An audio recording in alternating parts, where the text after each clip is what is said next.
Қазақстан халқы үшін Наурыз мейрамы көктем мен жаңаруды білдіретін ұлы мереке. Наурыз көктемге жаңару, махаббат, жақсылық және бейбітшілік мерекесі. Бұл өткенді талдап, болашақты болжайтын ерекше кезең. Ақ ниетпен, ақ тілекпен жаңа Наурызды қарсы алайық. Отанымызға береке, халқымызға игілік, мемлекетімізге молшылық, ал әр шаңыраққа бақыт пен шаттық тілейміз.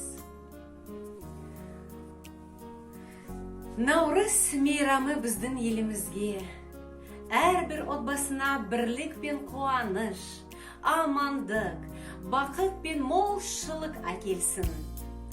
Олыс он болсын, ақ мол болсын.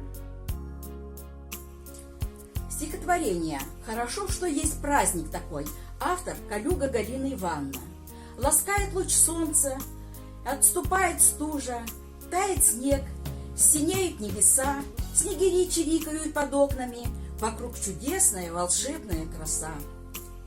Заплачет белокурая береза слезами радости, ожидания тепла и улыбки на лицах людей Казахстана. Для тебя, наша родная страна.